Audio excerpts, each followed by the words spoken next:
assignment. She would be speaking on heritage. She would be speaking on some aspects of tourism. Am I correct? Shreya, please correct me. Are you going to speak on tourism? Yes, sir.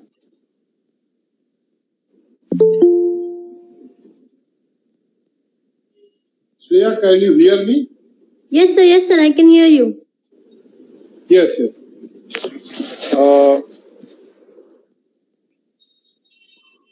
So, without wasting our time, may I request Shreya to start the presentation, please. Okay, sir. Good afternoon, everyone. In the paper Heritage, Tourism and Management, I am going to present on the topic Sustainable Tourism. So we'll start with the definition of sustainability. Sustainable means able to be used or maintained at certain rate or level without being completely used up or destroyed. It is a proactive method. So the word proactive means सक्रिय, acting in anticipation of future problems or needs that needs to be changed. जो भी बदलाव हमें लाना चाहिए future को अपने focus में रख के उस ऐसे प्रोसेस को सस्टेनेबिलिटी कहते हैं. It means meeting our own needs without compromising the ability of future generation to meet their own needs. So, as we all know, tourism involves primary transportation to the general location, local transportation, accommodation, entertainment, recreation, nourishment, and shopping. It can be related to travel for leisure, business, and VFR, visiting friends and relatives. There is now a broad consensus that tourism-related development should be sustainable. So basically, sustainable tourism, it is the tourism that takes full account of its current and future impacts, addressing the needs of the visitors. Sustainable tourism is a concept of visiting a place as a tourist and trying to make only a positive impact on the society, environment, and economy. So without travel, there is no tourism. So the concept of sustainable tourism is tightly linked to the concept of sustainable mobility or transportation. So the question arises here, what are the problems that are there due to the interconnectivity of transportation and tourism? 72% of tourism CO2 emission comes from transportation. And out of that, aviation accounts for 55% of transportation's CO2 emission. This excessive carbon emission from transportation affects on the climate change. Transportation relies on fossil fuels, and as we all know, it is in limited amount. So, tourism is a resource-intensive business. What does this word resource-intensive mean? It means the business which is concentrated or strongly focused on resources. But it is causing a lot of problems like water pollution, plastic pollution. When we talk about plastic pollution, we all see that the plastic bottles and garbages left behind by the tourist at the destination is a very major issue. And about the water pollution, I'll give you a classical example for it. Backwaters area, Kerala. A proud product of Kerala tourism are the houseboats. These houseboats are very largely polluting backwaters today. There are various other issues. One of them is invasion of privacy. In some of the destinations... Shreya, may I request you, if Yes, you sir. don't have any problem, may I request you to on your camera? On your Sir, So that actually I'm giving my presentation through mobile, so it's not possible to present and hold the phone at the same time. okay, because it would have been better a presentation. Sir, I'll try it from the next time, sir. Okay, so that it can be something like a conservation of your lecture or a preservation of your lecture in a very neat and nice form. Okay, then go ahead, please. Okay, sir. So there are various other issues also. Another is invasion of privacy. In some of the destination, people say that they can't do anything. Whatever they do, they are being photographed. And another issue is displacement of communities for infrastructure development, in the name of infrastructure development, for constructing highways, roads, airports, resorts, etc.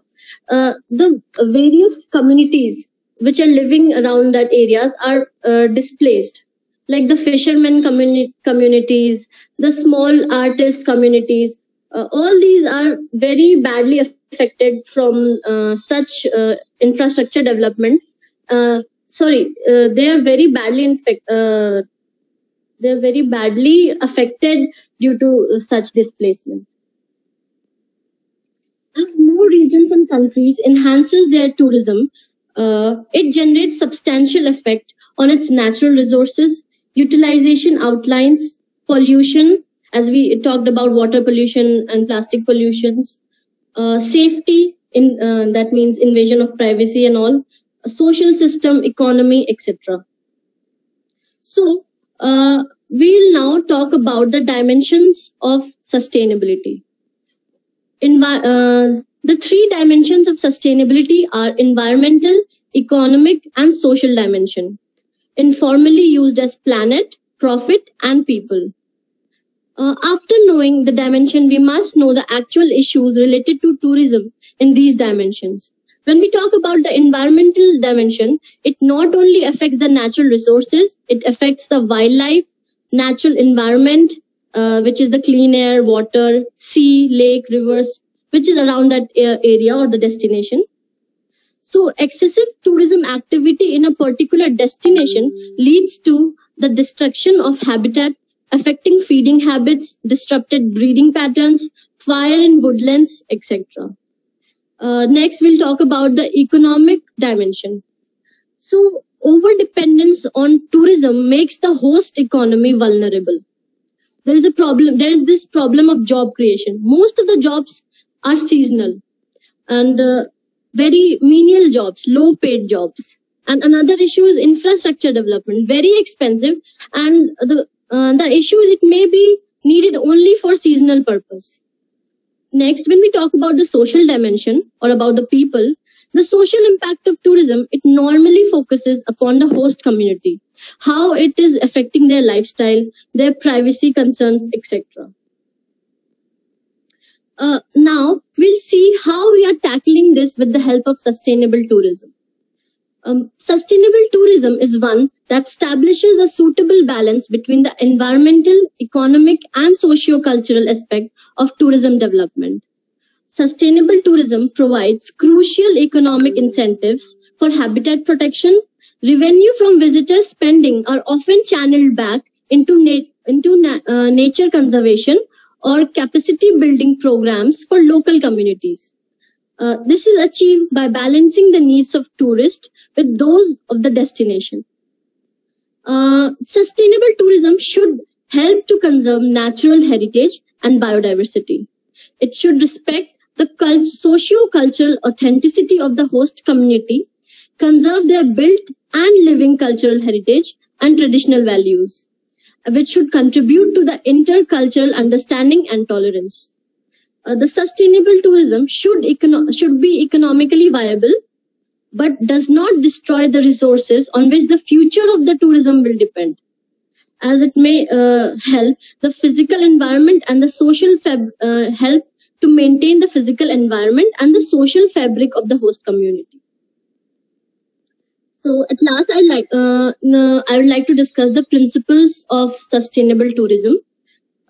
Number one is using the resources sustainably or conserving the resources. Number 2, it is reducing overconsumption and waste management, as it avoids the cost of why should we stop this overconsumption and why should we do this waste management, because it avoids the cost of restoring long-term environmental damage and contribute to the quality of tourism. Next is favoring local businesses which preserve cultural heritage. As we all know, the local businesses or the local handicraft artists and etc., they preserve the cultural heritage of that particular destination or place which we visit. And we must support the local economies by purchasing local goods and act in a very environmentally conscious way. अब ऐसा नहीं कि अगर हम किसी destination गए, we should visit the international malls or shops which are there. We must contribute to the local economy by buying from the local shops. Another principle is involving the local communities and respecting their local cultures. About the involvement of local communities, the communities must participate through some jobs, like they may act like guides, or they must work in, if there is a resort or hotel, they must get employment there. And at last, I would like to summarize it for you all. Sustainable tourism is a form of tourism that respects both local people and the traveler, cultural heritage and the environment, while providing an educational and exciting holiday. Sustainable tourism can ensure that the future generation also enjoy the beauty of our planet as much as we do. Thank you. Yes, it was a very good presentation. You had given in the form of assignment almost 30 pages of your write-up on tourism. Yes, sir. And I have gone through that, and there the major part has been described as different aspects of sustainable tourism. So you have mentioned about WTO, World Trade Organization, and WTO's recommendation about sustainable development of tourism or sustainable tourism. What do you mean by WTO's role? Do you remember that you have written something about World Trade Organization's recommendation about sustainable development? Yes, do you sir. Remember? So please explain it. So the United World Tourism Organization has suggested a lot of things on sustainable development. They have suggested that the tourism industry should be developed in such a way that it should be sustainable for the future generation. And they must contribute in the conservation of the biodiversity as well as the social welfare and the economic security of that particular destination. What do you mean by LEDC? LEDCs. You have written about expansion of tourism in the LEDCs. Yes, sir. What is LEDCs? Sir, these are the less economically developed countries. Okay. Like India and other Thailand and etc. So there you have advised the expansion of tourism in these countries so that the revenue can be generated. You have written, prior to the 1960s, studies tended to assume that the extension of the tourism industry to LEDCs was a good thing. In the 1970s, this changed as academics started to take much more negative view on tourism's consequences, particularly criticizing the industry as an effective contributor towards development. International tourism is a volatile industry with visitors quick to abandon destinations that were formerly popular because of threats of health or security.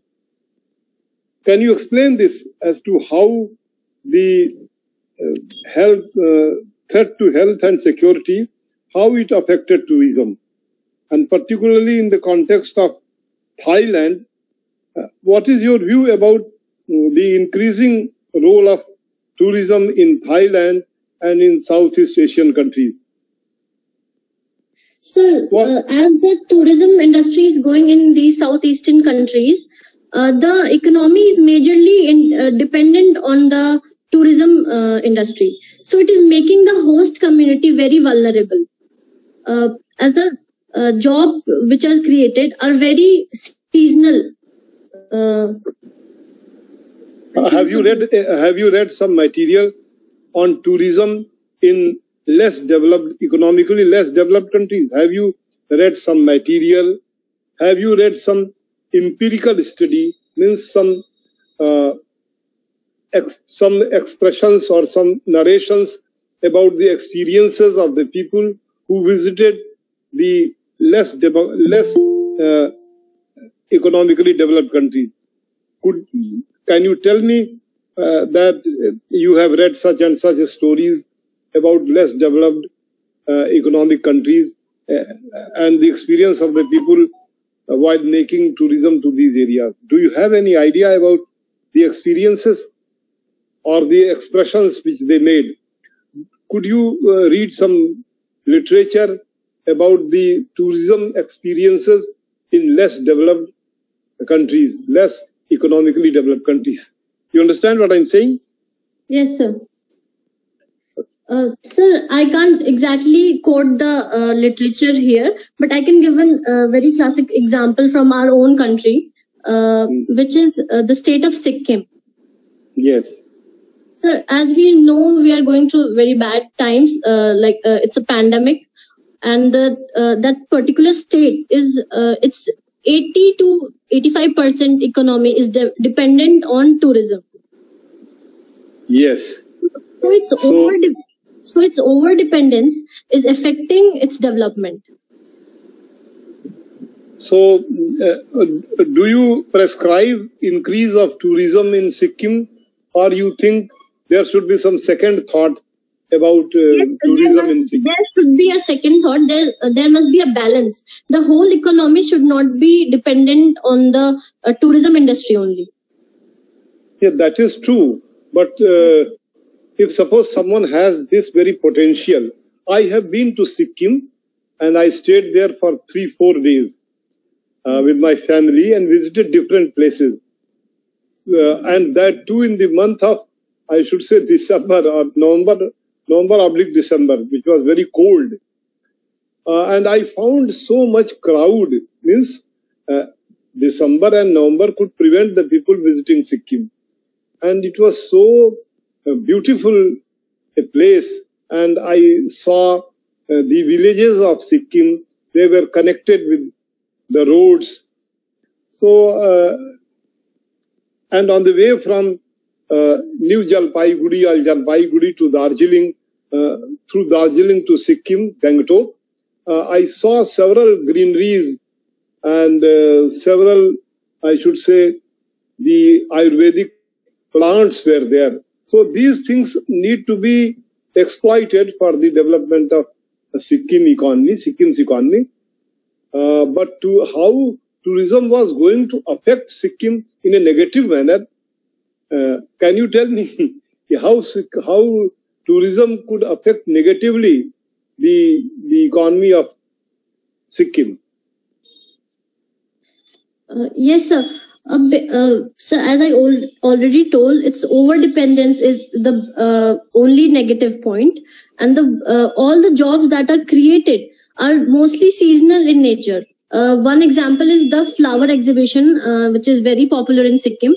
All the jobs that are created there, even the infrastructure is seasonal, sir. So जो भी वहाँ पे sir जो भी contribution हो रहा है government का in terms of development, वो fully उस state को help नहीं कर रहा है सर, क्योंकि वो seasonal होता है और वो throughout the year वो आप वहाँ की जो population है उनको help नहीं कर रहा है. Correct. Then can you speak about rural tourism? You mentioned about rural tourism. How rural tourism can be sustainable? What your ideas are about rural tourism? So, rural tourism is a very these days it is very popular, as the people living in the metropolitan cities or living in the urban areas are very much attracted to the rural lifestyle. They come to these villages and live as tourists and live there and try to inculcate or learn the rural culture. Okay.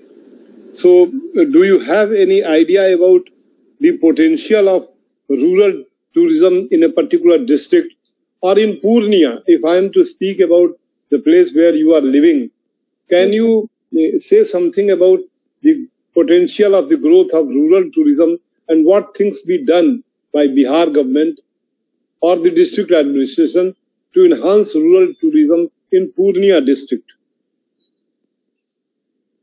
So, as this is not a very developed place, all the micro businesses which are here and the जो existing jobs है sir, उनको बढ़ावा देके rural tourism के form में हम लोग help कर सकते हैं. जैसे कि सर यहाँ का जो जूट इंडस्ट्री है वो बहुत ज्यादा पॉपुलर है. तो सर अगर हम लोग उसके थ्रू, जैसे कि in places like Darjeeling and Assam T industry बहुत पॉपुलर है, तो उसके थ्रू वहाँ का टूरिज्म चल रहा है. तो वैसे ही यहाँ के जूट इंडस्ट्री के थ्रू हम लोग यहाँ पे लोकल कल्चर के हेल्प से उसको पॉपुलर कर सकते हैं. I think so. ठीक बात है. ये बताइए कि जैसे अभी तक तो ऐसा कोई डेवलपमेंट नहीं है यहाँ पे रिजॉर्ट. मैंने आप पूछ रहे हैं आपसे उसका पोटेंशियल क्या. जैसे हम देखते हैं कि शिरडी से, मैंने क्लास में बताया था, बॉम्बे जाते समय ऑन द वे बहुत अच्छे रिसोर्ट मिलते हैं, जो कई रिसोर्ट अंडरग्राउंड भी बने हुए हैं. मैं पूर्णिया से गया था, वहां पर किशनगंज जो रास्ता है उसको अगर नेशनल हाईवे नंबर 31 कहते हैं. रास्ता तो बहुत अच्छा है वहां का, और लेकिन हम बस आपसे पूछ रहे थे, हम आप वहां के बारे में, चूंकि आप वहां के हैं और भी स्टडी कर सकते हैं, ये तो उस इलाकों में क्या रिसोर्ट वगैरह खोले जा सकते हैं? रिसोर्ट माने कोई आदमी आए कि 10 दिन के लिए आप हमारे रिसोर्ट पे रहिए, यहाँ के पूरे इलाके को आपको घुमाएंगे, यहाँ के रूरल लाइफ के बारे में आप परिचित होंगे और आप 10 दिन रहिए आराम से. ऐसा इस संदर्भ में आपने सोचा नहीं होगा, तो खैर सोचिएगा. आपने जो ये अभी ये पूर्णिया टू किशनगंज वाले रास्ते की बात की सर, वहाँ पे सर रिसेंटली एक बायोडाइवर्सिटी पार्क, वहाँ पे एक जगह है सर कुशियार गांव करके, वहाँ पे डेवलप हुआ है. इट्स अ बायोडाइवर्सिटी पार्क और वहाँ पे सर रिजॉर्ट की भी फैसिलिटीज है. बहुत अच्छा, क्योंकि हमने देखा कि अगर अच्छे से फाइनेंस हो जाए तो और बिजनेस टूरिज्म का डेवलप रहे तो रिसोर्ट वगैरह एक बड़े भारी अट्रैक्शंस हैं. जो मैं देख रहा हूँ कि रिसोर्ट के संदर्भ में महाराष्ट्र वगैरह में बड़े अच्छे अच्छे रिसोर्ट बने हुए हैं, और यूपी में जो रिसोर्ट्स हैं उसके लिए लोग प्लान कर रहे हैं, सोच रहे हैं कि डेवलप किया जाए रिसोर्ट. कि बहुत अच्छी रोड्स, तो खैर यूपी की बात कर रहा हूँ, बहुत अच्छी रोड बन गई है. बिहार में भी मैं इधर कई बार गया, और अब आज इधर तो नहीं जा पाया हूँ, लेकिन हमें लगता है कि 2017 में गया था या 2016 में भी गया था, भागलपुर तक उधर गया था. तो देखे सब रास्ते वगैरह बहुत तेजी से बन रहे हैं. तो मुझे लगता है कि वो सब रास्तों के बन जाने से उन सब इलाकों में रूरल रिसोर्ट बन सकते हैं. अच्छा, चूंकि ये आपका जैसे देवघर वगैरह है, देवघर तो एक रिलीजियस टूरिज्म का बहुत बड़ा प्लेस है. देवघर की वो जो हमारी स्टूडेंट है वो ज्वाइन नहीं किया है, आकांक्षा नाम है उनका, क्या नाम है जो देवघर, आकांक्षा सैनी. तो उन सब इलाकों में बहुत से रिसोर्ट्स वगैरह की संभावना है, और इंटरनेशनल टूरिज्म इंडिया में बहुत अधिक डेवलप हो सकता है रिसोर्ट के थ्रू. कि आप जैसे खासतौर से अमेरिका वगैरह के लोग हैं या यूरोपियन कंट्रीज के जो लोग हैं, खासतौर से उन लोगों के बारे में बताएंगे, उनके पास पैसा है, कि उन लोगों के इलाके में इस तरह के देखने के लिए उनके लिए अलभ्य है, माने वो देख नहीं सकते। जो भारत के रूरल सेक्टर की जो ब्यूटी है, जो सौंदर्य है, वो यूरोप वगैरह में नहीं दिखाई देगी। तो उन सब का एक अगर पोटेंशियल डेवलप किया जाए तो बहुत से यूरोपियन टूरिज्म को या अमेरिकन टूरिस्ट वगैरह को इंडिया में लाया जा सकता है, जिससे फॉरेन एक्सचेंज बहुत अच्छा अर्न हो सकता है। और हमें लगता है कि टूरिज्म की सस्टेनेबिलिटी जो है वो इसी आधार पर बेस्ड है कि how far it is going to be economically sustainable, because when you open something like a resort or some place where tourists are to be attracted, then it should be earning enough money so that the employees who are there in the resort or the related monuments or related places, they should be economically well paid so that it should continue. So I think you have spoken well on the sustainability of tourism, and today I don't know why other students could not join. I asked Aishwarya also, but she has not joined perhaps. Alok ji, Aishwarya ने join नहीं किया ना? अच्छा, Aishwarya ने join किया, हमको दिखाई नहीं। Sorry Aishwarya, you have joined very much. So now I ask some other students to come up with their presentation,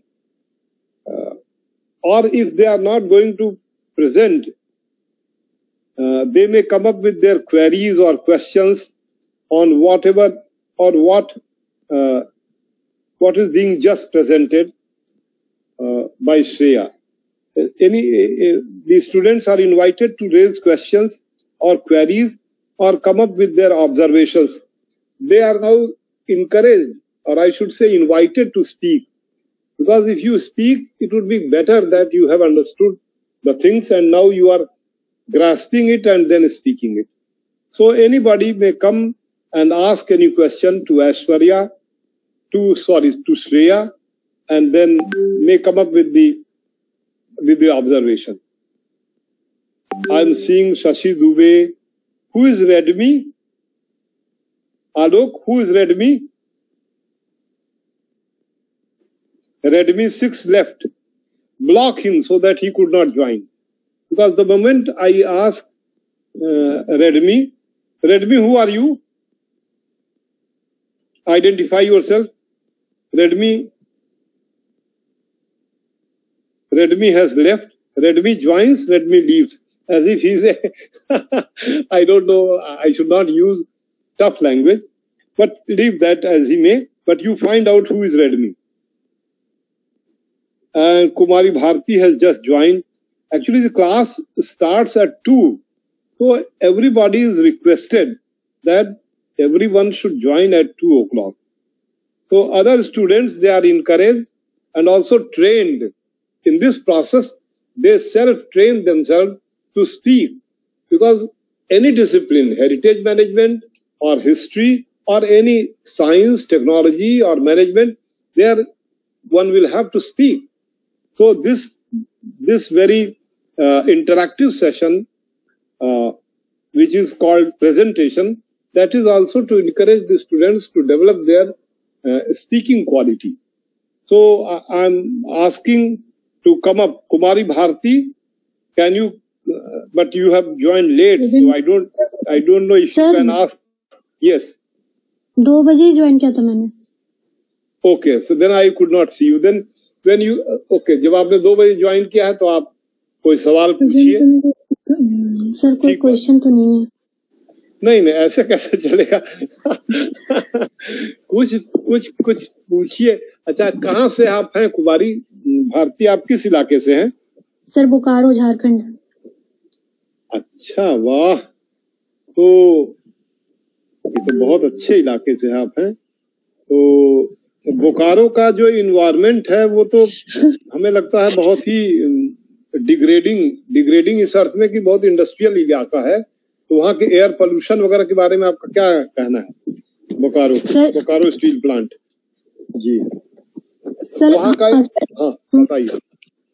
हम कोस्टल एरिया पे रहते हैं तो वहाँ पे पॉल्यूशन है, कोल का ज्यादा ही कुछ। तो कोल से जो वातावरण बहुत अधिक वहाँ का जैसे धुआं वगैरह लिए हुए या एयर पोल्यूशन, वहाँ के एयर में कार्बन मोनोऑक्साइड वगैरह बहुत अधिक होगी, हाइड्रोजन सल्फाइड बहुत अधिक होगी नहीं? क्योंकि मैं जमशेदपुर गया था तो मैंने देखा कि जमशेदपुर रेलवे स्टेशन से मेन जमशेदपुर शहर जाने में बहुत अधिक कोयले की बड़े बड़े पहाड़ जो है दिखे, जैसे कोयले मतलब कोयले की राख के पहाड़। तो मुझे लगा कि ये सब इलाके में लोग कैसे रहते होंगे, तो लोग बताए कि शाम तक होते होते कोई सफेद कपड़ा पहन करके जाए तो एकदम काला हो जाता है। तो क्या लगता है बोकारो में भी इसी तरह की स्थिति है? सर जहाँ मैं जी बताइए। जहाँ मैं रहती हूँ गांव में तो वहाँ पे तो सही है, वहाँ से कोल थोड़ा दूर है, 15-16 किलोमीटर दूर तो नहीं आता उसको। पर रोड वाइज मतलब जहाँ से कोल फील्ड पास हो रहा है उधर तो बहुत ज्यादा पॉल्यूशन है कोल माइन की तरफ। जी ये बताए आपने बोकारो स्टील प्लांट विजिट किया है? नो सर, बाहर से देखा है। अच्छा, आपके मन में है कि स्टील प्लांट विजिट किया जाए, एक बार देखा जाए? Yes sir. तो स्टील प्लांट एक बार देखिए या उसके बारे में पढ़िए। मैं तो एक स्टील प्लांट में जहां पर स्टील बनता है वहां जा करके बनते हुए देखा, और वो था जमशेदपुर में, जो Tata iron and steel company का, जहां पर एकदम जैसे पानी की तरह गला हुआ वो निकलता था स्टील, और कैसे जा करके एक उसमें जम करके जो रेलवे की जो पटरियां नहीं होती हैं उसी तरह से उसको काट करके वो लोग प्रस्तुत करते थे। तो वहाँ पानी गिरता है, फिर उसके बाद ठंडा किया जाता है, फिर उनकी पूरी लाइन इकट्ठा की जाती है। तो बहरहाल कुमारी भारती, आपने प्रेजेंटेशन दिया है कोई? सर फर्स्ट प्रेजेंटेशन दिया था और आज सेकंड देना है। दीजिए, आप स्टार्ट करिए। किस विषय पर बोलना है आपको? Sir Mughal painting. ठीक बात है। क्या आपने कोई उसके पीपीटी वगैरह बनाए हैं, वो भी प्रस्तुत करेंगे? पीपीटी दिखाएंगे? Yes sir. ठीक है, then please you are invited to present your PPT. Okay sir.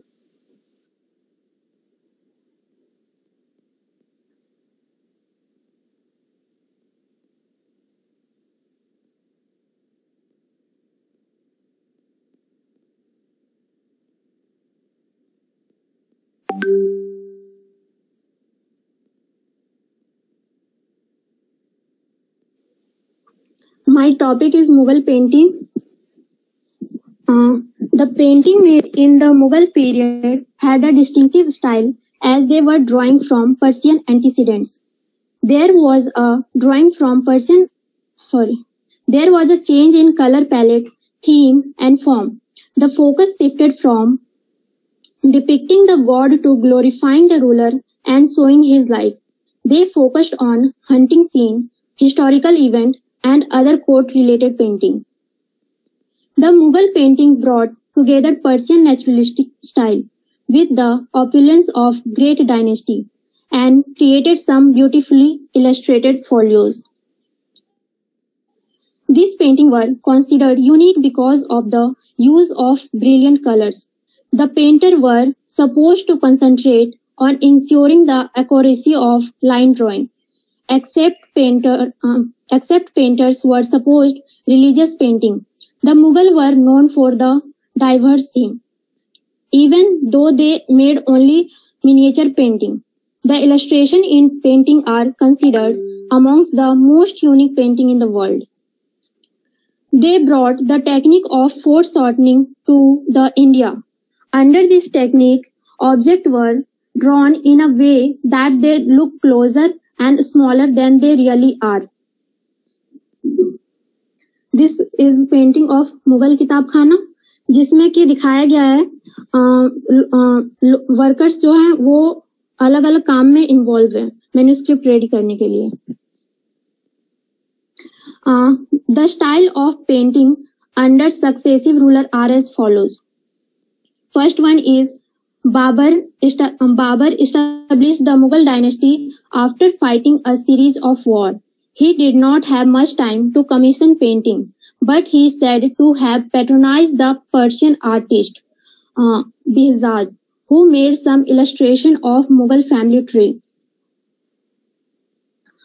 This painting is Timur handing over the dynastic crown to Babur, painted by Govardhan.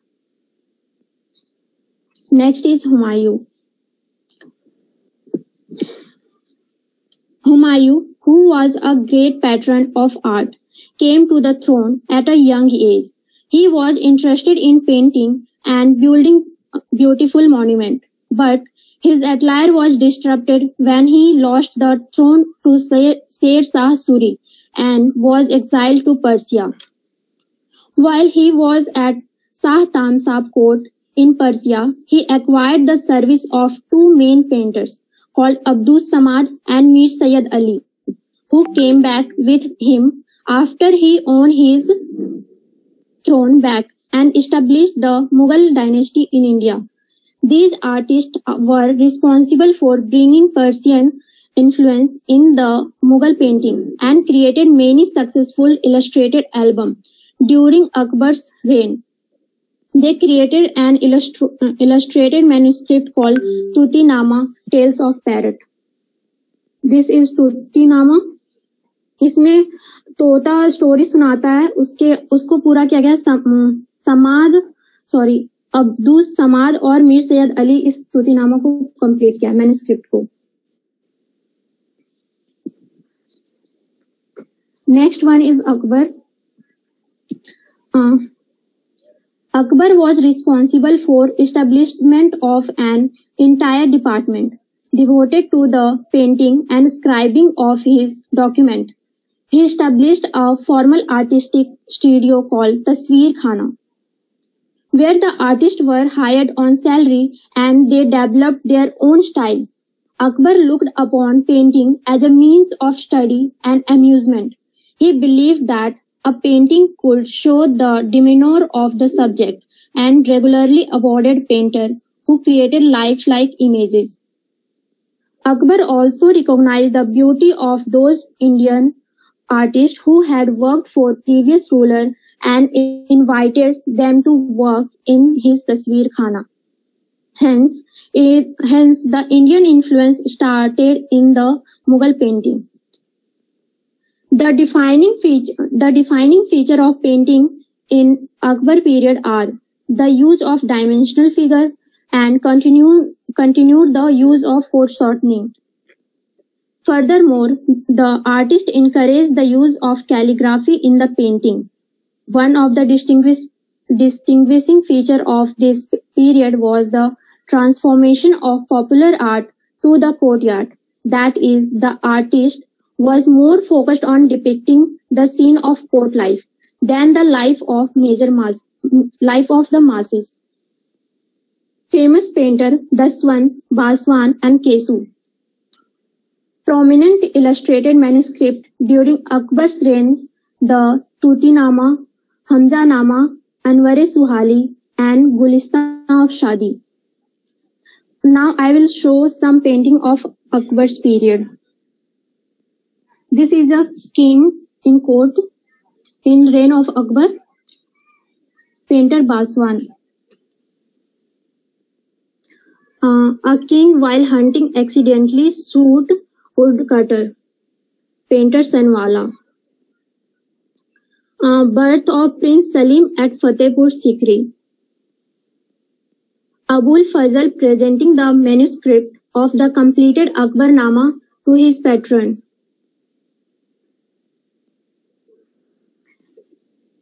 Next is Jahangir. The Mughal painting reached its zenith in the period of Jahangir.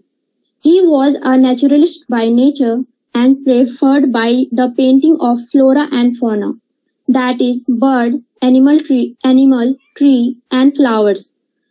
He shifted from illustrated manuscript to album and emphasized on bringing naturalism to portrait. One of these unique trends that developed in this period was decorated margin.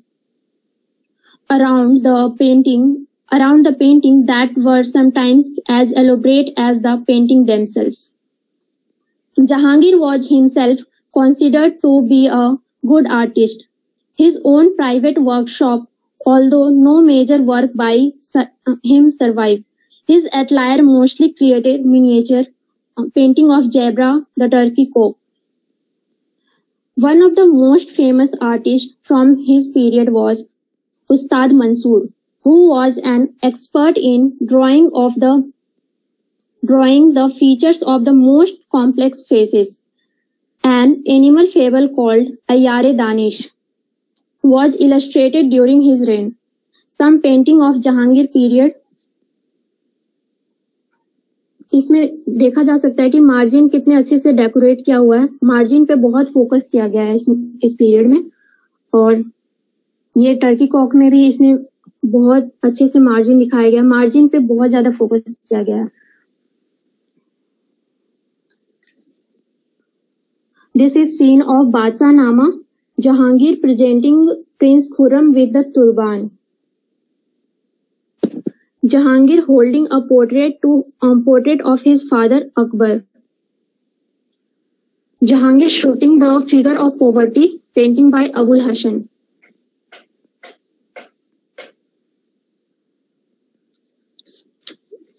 Next is Shah Jahan. The tenor of the Mughal painting changed rapidly in the period of Shah Jahan. Unlike his father and grandfather, who liked naturalistic depiction, Shah Jahan liked artificial elements in the painting.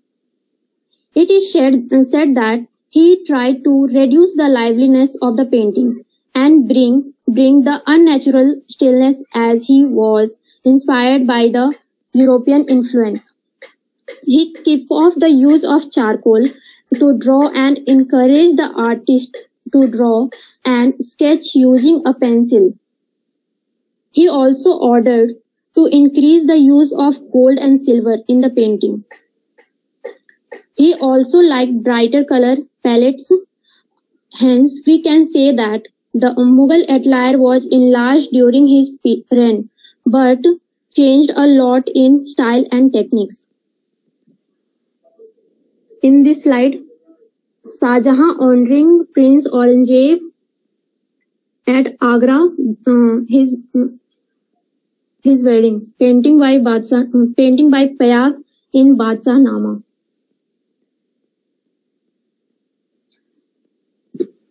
Meeting of Prince Murad and Khusrau Sultan, painter Fateh Chand.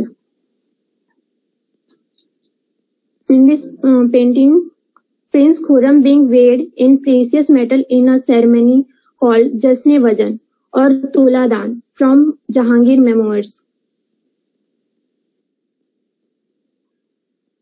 Last one is Aurangzeb. Aurangzeb did not encourage painting, and as a result, large number of Mughal court painters started migrating to the provincial court in Rajasthan. Hence, during the reign of Aurangzeb, there was a sharp decline in the activities of painting. Now I conclude the presentation. Medieval period dominated by Mughal style of painting, but sub-imperial school developed a space for them by developing their own style, like their Indian roots and penchant of colorful painting as opposed to naturalistic Mughal style. Therefore, the Mughal painting is based on the Persian miniature painting style. It usually depicts the Mughal emperor and his household. The royal pomp, show, the battle, and the hunting scene are also very popular. They focus either on the person in the picture, on trees, camel, and falcons. 16th to 18th century was a major period. After the decline of Mughal painting, many artists trained in the Mughal style migrated to Kangra region of Himachal Pradesh as they got patronage by Rajput kingdom. Thank you. It was a good presentation. and you did good labor to collect the paintings. Can you tell the source book from where you collected the things and presented? Can you name any book? Kumari Bharti, can you tell me the source of your presentation? Sir, NCERT Class 12. Themes in Indian History Part 2. Okay. So NCERT Class 12 covers so much, so exhaustive. It is very good. Sir वहां से मैंने बस painting collect किया था, बाकी net से लिखा है. ठीक बात है.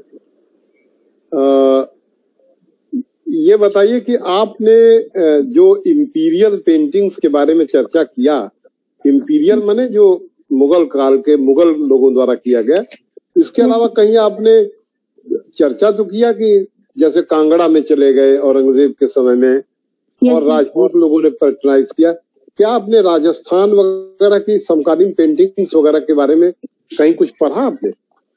सर राजस्थानी पेंटिंग, हाँ सर थोड़ा बहुत देखा है. अच्छा, ठीक बात है. आपका चूंकि वो विषय नहीं था तो आप उस पर नहीं कुछ बोल पाएंगी, लेकिन ये है कि आपको वो सब के बारे में भी थोड़ा जानकारी होनी चाहिए कि जैसे कोई अगर मुगल पेंटिंग बता रहा है तो उसको और बाकी इलाकों के जो उस समय के समकालीन जो राजा लोग हैं उन लोगों ने किस तरह की पेंटिंग्स किया था. सर वहाँ मेवाड़ स्कूल पेंटिंग फेमस था और बहुत डिफरेंट प्लेसेस का फेमस पेंटिंग था, जैसे कि Mewar school of painting, Amber Jaipur school of painting जी, मारवाड़ स्कूल ऑफ पेंटिंग. जी जी. आपने राजस्थान के किसी इलाके का भ्रमण किया है? राजस्थान गई हैं कभी? No sir. जयपुर या उदयपुर या जो आप कहीं नहीं गए हैं? जोधपुर वगैरह कहीं नहीं गए हैं? नहीं सर, कोई बात नहीं गई है तो कोई बात नहीं. आजकल तो बड़ी सुविधा है, आप किसी भी स्थान के पेंटिंग के बारे में इंटरनेट वगैरह पर और खासतौर से यूट्यूब पर बहुत डेवलप लिखा हुआ है, सब चीजें बहुत अच्छी डेवलप की गई हैं. तो मैं आपसे कहूंगा कि आप उनको देख करके एक और अच्छे से आप बना सकते हैं, कंपेयर करके कि लोगों के शौक क्या थे. अच्छा, दूसरी बात यह है कि किसी भी समाज की जो पेंटिंग्स हैं, जो डोमिनेंट पेंटिंग्स हैं, उन पेंटिंग से उस समाज के बारे में कुछ पता चलता है, जरूर पता चलता है. जैसे आपने रेनेसां के बारे में पढ़ा होगा अपने हेरिटेज मैनेजमेंट के फर्स्ट सेमेस्टर में. यूरोपियन रेनेसां के बारे में आपने पढ़ा, जो उस पर लेक्चर भी एक IAS ऑफिसर ने दिया था, वो आपने अटेंड किया था. एक लेक्चर SK त्रिपाठी IAS ने रेनेसां आर्ट पर बोला था. तो रेनेसां आर्ट का जो कंटेंट है, रेनेसां आर्ट के जो मेन डोयंस हैं, जो उसके रिप्रेजेंटेटिव लीडर्स हैं, वो जैसे लियोनार्डो दा विंची का नाम आपने सुना होगा. तो लियोनार्डो दा विंची का और बाकी जितने भी वहां उस समय के पेंटर्स हैं, जिनका सेंटर जो है वो रोम वगैरह में था, तो उनके जो कंटेंट हैं पेंटिंग के, उनके और मुगल आर्ट के, जो मुगल आर्ट मैंने 16वीं शताब्दी का है और रेनेसां भी 15वीं शताब्दी का है, दोनों के कंपैरिजन के बारे में भी आप थोड़ा पढ़िएगा. मतलब मैं आपसे कोई क्वेश्चन नहीं कर रहा हूं कि आप तुरंत बताइए हमें, एक कंपैरेटिव, लेकिन अगर आप इस पर बोल सकते हो कि आप कैसे कंपेयर करते हैं रेनेसां आर्ट को और कंटेम्पोररी इंडियन आर्ट को, और खासतौर से पेंटिंग को कैसे कंपेयर करते हैं, इस पर आप कंपेयर कर सकते हैं, कुछ बोल सकते हैं? यस सर, एक मिनट बस.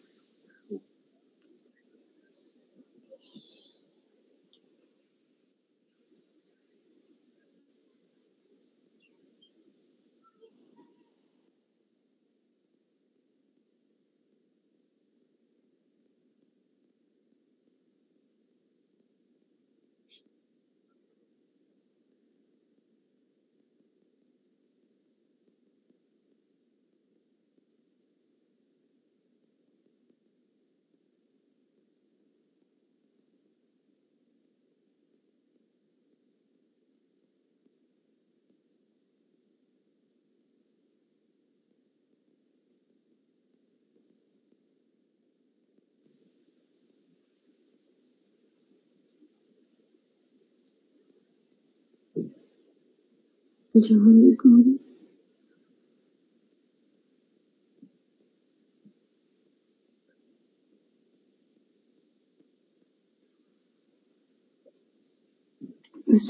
जैसा कि इस स्लाइड में दिखाया गया है, जहांगीर को इसमें यूरोपियन पेंटिंग से इन्फ्लुएंस है जी। तो इसमें नेचुरलिज्म बहुत कम दिखाया गया है। इसमें दिखाया जा रहा है कि ये पॉवर्टी को मार रहा है, शूट कर रहा है, इधर पॉवर्टी का सीन दिखाया गया, पर ऐसा तो कुछ रियल होता नहीं होगा। तो यूरोप पेंटिंग में मतलब रियल बहुत कम दिखाया जाता था। जी जी।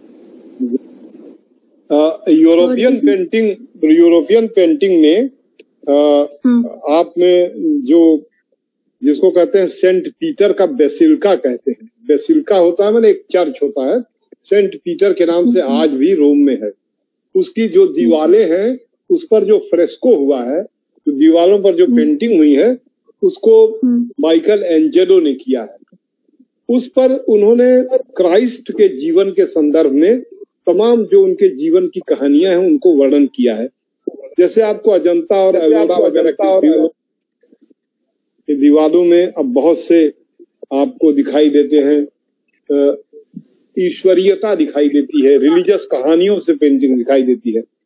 मैं आपसे पूछ रहा था कि मुगल पेंटिंग के सेकुलर एस्पेक्ट लगता है, जिससे बहुत सेकुलर पेंटिंग है, रिलीजियस पेंटिंग नहीं है। इस पर आपको कुछ कहना है सर? कि Mughal painting is more a secular painting. Secular means related with the worldly affairs, सांसारिक बातों को दिखा रहे हैं। वहीं पर रेनेसां आर्ट में रिलीजियस पेंटिंग्स जो है दिखाई जा रही हैं। आप मेरी बात से सहमत हैं? यद्यपि इस पेंटिंग में जो छोटे छोटे बच्चे दिखाए गए हैं, 2-3, आप जो जहांगीर का शूटिंग फिगर ऑफ पावर्टी जो दिखाया है, छोटे बच्चों का फोटो जो है यूरोपियन में भी आपको खास तौर से रोम के आर्ट में भी आपको दिखाई देगा, जिसमें छोटे बच्चों को यूनानी कथाओं से लिया गया है, जिन्हें क्यूटी कहा गया है। क्यूट, आपने अंग्रेजी में एक शब्द सुना होगा, क्यूट, CUTE, क्यूट। क्यूट बने छोटा बच्चा, बहुत अच्छे से दिखने वाले क्यूट कहते हैं। तो ये एकदम लगता है जैसे कि यूरोप से और खास तौर से बेसिलिका चर्च से, यूनान की कथाओं से इसमें थोड़ा असर दिखाई देता है, क्योंकि उसमें भी छोटे छोटे बच्चों को उनकी पेंटिंग्स में दिखाया गया है, जो देव प्रतिनिधि के रूप में वहां पर उपस्थित होते हैं, देव प्रतिनिधि के रूप में, डिवाइन रिप्रेजेंटेटिव है। तो ये है। और फिर ये जो राजा हैं उनके नीचे एक गरीब जैसे दाढ़ी वाला कोई व्यक्ति है, फिर उसमें जानवर वगैरह दिखाए जा रहे हैं। इन सब की मीनिंग वगैरह क्या मीनिंग इनकी क्या लिखी गई है? आपने जब NCERT किताब देखा होगा तो उसमें इनकी मीनिंग भी बताया गया होगा। नहीं देखा तो देखिएगा, देख करके उसको मौका मिलेगा तो आप बताइएगा, ठीक है? मैं और विद्यार्थी आपका मैं फिर से तारीफ कर रहा हूं कि आपने बहुत मेहनत करके बहुत अच्छा प्रेजेंटेशन दिया। फिर मैं और भी जो हमारे क्लास में ज्वाइन किए हैं विद्यार्थी लोग, उनसे मैं कह रहा हूं, खासतौर से ऐश्वर्या से पूछ रहा हूं। ऐश्वर्या, आपको कोई क्वेश्चन पूछना है? ऐश्वर्या है, अपूर्वा है, जिनको मैं देख रहा हूं क्लास में। अगर आपको कोई सवाल पूछना है तो आप पूछिए। ऐश्वर्या, अपूर्वा, अनुज सिंह और पुष्पिता बनर्जी और शशि दुबे, श्रेया रॉय, उज्जवल कुमार सिंह, आप लोग कोई इनसे क्वेश्चन पूछना चाहते हो कोई तो? हाँ जी।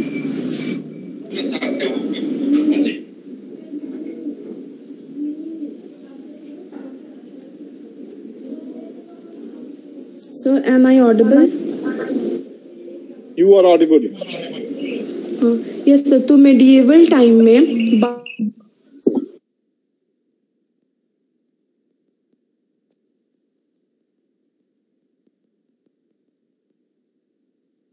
बाकी और भी टाइम की जो पेंटिंग्स थी, उनमें मुगल पेंटिंग को इतना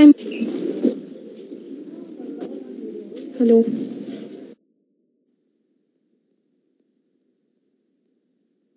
your voice is interrupted. It is not continuously audible.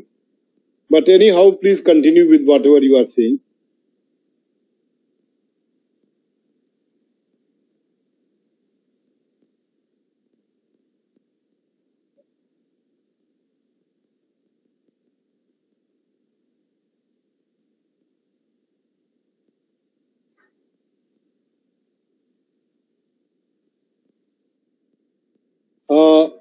Any other student? Apurva, can you ask any question? Sir प्रणाम सर। सर एक क्वेश्चन था आपसे। हाँ पूछिए। सर इसमें जो पेंटिंग था उसमें सर जो छोटे बच्चे आप बताए हैं सर वो तो एंजल के बच्चे जो परियां होती हैं उनके बच्चों की तरह दिख रहे हैं, तो क्या ये जो पेंटिंग है ये कॉपी किया हुआ है उन लोगों का, यूरोपियन का? हमने कहा ना कि ये जरूर यूरोपियन का इस पर एक असर है, क्योंकि यूरोप तो की सर पेंटिंग उसमें तो डिफरेंस कैसे पता चलेगा, मतलब कि कितना % उनका इसमें असर दिखता है और कितना मुगल का? क्या है कि उसको थोड़ा अध्ययन करके जो इसके एक्सपर्ट लोग हैं इस फील्ड के, पेंटिंग के जो एक्सपर्ट हैं और जो उन्होंने ओपिनियन लिखे हैं उसको रिसर्च करना पड़ेगा कि भाई वो क्या कहते हैं। खासतौर से जिस पेंटिंग की चर्चा हम लोग कर रहे थे उस पर एक्सपर्ट्स ने क्या कहा है, अब तो उनके ओपिनियन लेकर के हम लोग बता सकते हैं कि भाई इसमें ये अंतर है। तो सर इसे आप कॉपी मानेंगे कि या इंस्पायर्ड मानेंगे? कॉपी नहीं कहेंगे, आप इसको इंस्पायर कहिए, वो इंस्पायर्ड है उससे। कॉपी तो होता है कि एग्जैक्ट आपने कॉपी कर लिया हो। जी सर। उस आइडिया से इंस्पायर हुए हैं आप। एक लेकिन बात सर ये मानना, लेकिन जो मुगल थे वो तो मुस्लिम थे, तो उनको तो अपने खुदा के अलावा किसी पे विश्वास नहीं है, तो ये कैसे इसमें आ गई? इसीलिए ना मैं कह रहा हूँ कि पढ़ाई करने की और जरूरत होती है। आप जब पढ़ लिख करके जब विद्वान बनेंगे तो आपको लगेगा कि मुसलमान ही नहीं 2 से अधिक बच्चे पैदा कर रहे हैं, हिंदू लोगों में भी बहुत अधिक होते हैं। लेकिन एक सामान्य चर्चा ये है और सही भी है कि मुसलमान लोग बहुत से बच्चे पैदा कर रहे हैं। एक बात कह रहा हूँ, नहीं सर बच्चे वाली बात नहीं है सर, मतलब रिलीजियस पर्पस से अगर देखा जाए तो कवर नहीं होता है ये बात। मैं बोलने दूंगा मैं आपको। मैं कह रहा हूँ कि आप अपने मन में कुछ बना के मत रखिए कि यही मुसलमान लोग का यही है, मुसलमान यही है। एक जिसे कहते हैं कि एक पेंट कर लिया मन में, वो नहीं है, उसको बचिए आप। ये मुसलमान, अब औरंगजेब का अलग व्यवहार था, अकबर का अलग व्यवहार था।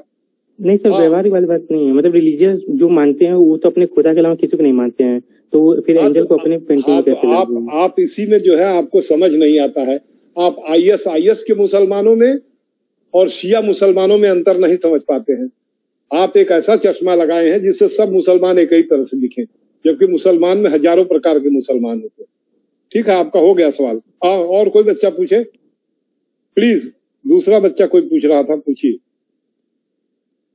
सर अभी जो शशि ने जो क्वेश्चन पूछा कि ये जो सिर्फ अपने जो भी अल्लाह या जो भी उनके खुदा उनको मानते हैं, बट ये सर मुगल के टाइम में ये कॉन्सेप्ट फुल्ली हम लोग कह नहीं सकते कि सही था, क्योंकि वो जो पेंटिंग थी वो अकबर या जो भी जहांगीर के टाइम की थी सर। और अकबर के टाइम पे तो सर वो तो काफी सेक्युलर उन्हें माना जाता, और वो तो पूरी तरह से इस्लाम को मानते भी नहीं थे। उन्होंने दिन-ए इलाही का कॉन्सेप्ट स्टार्ट किया था। जो सर दिन-ए इलाही का कॉन्सेप्ट है, it's a jumble of Islamic, Hindu, Christian and Buddhist teaching. Sir उनका तो अपना ही खुद का प्रोक्लेम्ड एक रिलीजन था, वो कन्वेंशनल इस्लाम को फॉलो नहीं करते थे। ठीक बात। उसी तरह से आप जो इस्लाम का सबसे बड़ा सेंटर रहा टर्की रहा, टर्की में आप देखिए कि जो कमाल पाशा आता है खलीफा के बाद, वो कितना इस्लामिक होता है और कितना इस्लाम के खिलाफ होता है। वो तमाम महिलाओं को कहता है बुर्का न पहनिए, आप सब लोग ओपनली रहिए, और जितने भी धर्माचार्य हैं उनको बहुत ही नेगेटिव स्थान देता है। इसी तरह से दूसरे धर्म में भी जाइए, नेपोलियन बोनापार्ट को देखिए। नेपोलियन बोनापार्ट के समय का जो फ्रांस है उसके पहले का, वो रोम के चर्च से, कैथोलिक चर्च से कितना प्रभावित है कि राजा को कोई भी मुकुट पहनाएगा तो पोप का रिप्रेजेंटेटिव या पोप खुद पहनाएंगे। नेपोलियन पोप से अपना मुकुट छीन कर खुद पहन लेता है और कहता है कि फ्रांस का मुकुट जमीन में गिरा हुआ था, मैंने तलवार के नोक से अपने सर पर पहन लिया उसको। कहने का तात्पर्य यह है कि कोई भी एक जो रिलीजन है उसके जो फॉलोअर्स हैं हर समय एक ही तरह के फॉलोअर्स आपको नहीं दिखाई देंगे, कई बार उनकी कई वेराइटीज होती हैं। जैसे औरंगजेब के बारे में आप देखिए कि औरंगजेब को ये कहा जाता है कि बहुत से जगहों के मंदिरों को तोड़ दिया उसने, और उसके बारे में ये भी कहा जाता है कि बहुत से मठों को उसने बहुत अधिक दान दिया। जैसे बनारस में जंगमबाड़ी मठ है। अब कोई कहे कि वो इस्लाम का फॉलोअर था तो हिंदू मठों को कैसे दान कर दिया। गाजीपुर में एक हथियाराम मठ है, उस पे हजारों एकड़ जमीन जो है उसने दान किया। तो इस दृष्टिकोण से आप कह सकते हैं कि राजा लोग जो है वो कई बार देखते हैं कि कौन चीज सूट कर रही है। अकबर को लगा कि ये एक गैर इस्लामिक देश है, अगर यहाँ हमें पॉपुलर होना है तो यहाँ के लोगों के विचार को भी लेकर के चलना पड़ेगा। उसने राजपूत से विवाह किया, वो उस विवाह के माध्यम से राजपूतों से संपर्क किया और मुगल एम्पायर को बहुत अधिक भारतवर्ष में स्थापित करने में, आप पूरा इतिहास मुगल काल का जब पढ़ेंगे तो लगेगा कि राजपूतों ने कितना अधिक मदद किया मुगल काल को, मुगल साम्राज्य को। इवन औरंगजेब ने बहुत अधिक उन लोगों से मदद लिया। पूरे औरंगजेब के जो सेनापतियों का अध्ययन करेंगे, उसके मुख्य सेनापति भी कई माने राजपूत हैं। तो इस अर्थ में कोई एक हार्ड एंड फास्ट रूल आप नहीं बना सकते हैं कि ये धर्म के मानने वाले हैं, इस्लाम धर्म के मानने वाले हैं, तो इमेज वगैरह के बारे में कैसे चर्चा कर रहे थे। तो हमारा इसमें ओपिनियन ये है, हमारा क्या और भी लोगों का, कि अगर कोई राजा दिख रहा है कि वो कई, जैसे अकबर के बारे में कहा गया कि वो एक अंग्रेजी में शब्द है एक्लेक्टिक शब्द कहते हैं। एक्लेक्टिक माने हर धर्म से अच्छी अच्छी बातें ले करके और कहना कि ये मेरा, ये सब में हम हैं, हम सबको लेते हैं। जैसे वो टीका लगाता था, जैसे फतेहपुर सीकरी में जो उसका इबादत खाना था, आप लोगों ने पढ़ा होगा, इबादत खाना में एक बैठक बुलाता था जिसमें सभी धर्म के लोगों को बुला करके वो चर्चा कराता था। तो ये होता है कि कौन किसी धर्म को मानने वाला व्यक्ति कितना वो कट्टर है और उस कट्टरता से वो शासन कितना चला रहा है। अब इसके बारे में लोग कहते हैं कि औरंगजेब, अर्लियर औरंगजेब, लेटर औरंगजेब, ये इतिहास की पुस्तकों में है कि पहले का औरंगजेब और बाद का औरंगजेब, पहले का अकबर और बाद का अकबर। इसके द्वारा कहना ये चाहते हैं कि अपने कार्यकाल के प्रारंभिक दौर में उसकी रिलीजियस पॉलिसी क्या थी, कार्यकाल के अंत में उसकी रिलीजियस पॉलिसी क्या थी। तो इस अर्थ में ये है कि ये सभी लोग पेंटिंग वगैरह के जो भी तमाम अभ्यास कर रहे थे, वो उनके अभ्यास, उनके आप कह लीजिए उनके वेल्थ को रिप्रेजेंट कर रहा था। और आप कभी लाल किला के अंदर जाइए, उसके सौंदर्य को देखिए, तो आपको लगेगा कि ये लोग एक जो इस्लाम के बारे में जो अवधारणा है कि उनका सौंदर्य के प्रति एक लगाव नहीं है, और एक बड़े न्यूट्रल किस्म का एक व्यक्ति होता है जो इस्लाम का फॉलोअर है, वो इमेज की वर्शिप नहीं करता है, मोहम्मद साहब का चित्र नहीं बनाता है, ये ठीक है। लेकिन आप देखें कि उन लोगों में संगीत की परंपरा बहुत बड़ी है। पूरे के पूरे आप देखेंगे, औरंगजेब को तो खैर उस समय लोग कहते हैं कि जनाजा निकलवाया था संगीत का, यद्यप खुद वीणा बजाता था। तो ये सब बातों को थोड़ा ध्यान में रखना होगा पेंटिंग का विचार करते समय। और ये जरूर है कि वो कोई भी किसी भी समय की पेंटिंग का डोमिनेंट भावना क्या है वो असर करती है। अब मुगल काल की डोमिनेंट भावना क्या है, डोमिनेंट, ये इस पर थोड़ा विचार करने की जरूरत है कि डोमिनेंट विचार, जैसे रेनेसां पीरियड की डोमिनेंट विचारधारा है धर्म के खिलाफ बातों को रखना। जो भी धर्म की पेंटिंग्स कर रहे हैं वो लोग रेनेसां में, वो सब में सेकुलर पेंटिंग्स संसार को दिखा रहे हैं। ये बात मैं ही नहीं कर रहा हूं, ये तमाम आर्ट की क्रिटिक कहते हैं। उसी तरह से मुगल काल के और जो राजपूत काल के जो पेंटिंग्स हैं और पूरे हिंदुस्तान में फैली हुई पेंटिंग्स हैं, तो उस जमाने की कौन सी बातें। अब आपको राजपूत पेंटिंग्स में भगवान श्री कृष्ण की, गोपिकाओं की, इन सब की तमाम चर्चाएं आपको दिखाई देगी, लेकिन इन लोगों के पेंटिंग्स में इस तरह से नहीं दिखाई दे। हम पूछ रहे हैं आपसे, कुमारी भारती ने प्रेजेंटेशन दिया है, क्या आपने मुगल पेंटिंग्स में न्यूडिटी को देखा है? Nudity, NUDITY, nudity. Kumari Bharati नहीं। और मैं शशिकांत आपसे पूछ रहा हूं, क्या आप रेनेसां आर्ट के बारे में बता सकते हैं कि न्यूडिटी के बारे में क्या है वहां पर? NUDITY। नहीं सर। आप देखेंगे है, वहाँ पे है। वहाँ है क्या? वहाँ बहुत जम करके है, खुल करके है न्यूडिटी। वो न्यूडिटी का मीनिंग क्या है? क्यों वहां पर न्यूडिटी है? क्योंकि वो समाज चर्च के बहुत बधे होने के खिलाफ एक रिएक्शन होता है। चर्च एक बहुत खास किस्म के बाध्य संन्यास की बातें करता है, जो उन लोगों को दिखता है कि ये ढोंग है। उस ढोंग के खिलाफ भी वहां के तमाम जो धनी लोग हैं, वो लोग पेंटर्स को प्राइवेटली हायर करते हैं और उनसे तमाम प्रकार के न्यूड चित्र बनवाते हैं। बहरहाल हम लोगों का समय हो गया है। आलोक आप हैं? तो मैं ये कह रहा हूँ कि आज का क्लास यहीं समाप्त किया जाए और सब लोगों को धन्यवाद ज्ञापित करिए आप मेरी तरफ से। जी धन्यवाद सभी लोगों का। Thank you so much for attending this wonderful lecture presentation. और स्टूडेंट्स की तरफ से मैं कहूंगा कि ये ऐश्वर्या कुछ बोलिए। धन्यवाद आप भी ज्ञापित करिए क्लास के लिए कि भाई एक अच्छा क्लास हुआ। ऐश्वर्या आप कुछ बोल सकती हैं? बहुत अच्छा क्लास था। प्रेजेंटेशन भारती ने बहुत अच्छा दिया, श्रेया ने भी बहुत अच्छा दिया प्रेजेंटेशन। ठीक बात है। तो फिर इन्हीं शब्दों के साथ मैं आज का क्लास समाप्त कर रहा हूँ। श्रेया ने भी बहुत अच्छा प्रेजेंटेशन दिया और भारती ने भी। और कल फिर आप लोग क्लास ज्वाइन करिए और कल जिनको प्रेजेंटेशन करना हो वो हमको भी बता देंगे, आलोक जी को बता देंगे, जिससे हम लोग भी अपने आप को उस मूड में रखें और फिर कल का और लाइवली क्लास होना चाहिए। ऐश्वर्या बताइए।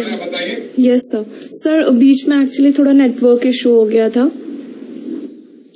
और सर मैंने बाकी लोगों से भी बोला क्लास करने को, रवि से भी बात हुई तो ही सेड उसके यहाँ कुछ इशू चल रहा है और बाकी लोगों ने कुछ प्रॉपर रिस्पांस नहीं दिया। हम लोग का काम है कि उन लोगों को बुलाना, और अगर मान लीजिए कोई समस्या से नहीं आ रहे हैं तो कोई प्रॉब्लम होगा। तो इन्हीं शब्दों के साथ आज का क्लास समाप्त और आप सभी लोगों को बहुत बहुत धन्यवाद कि आपने क्लास ज्वाइन किया। Thanks and thank you very much. Thank you sir. Thank you sir. Thank you sir.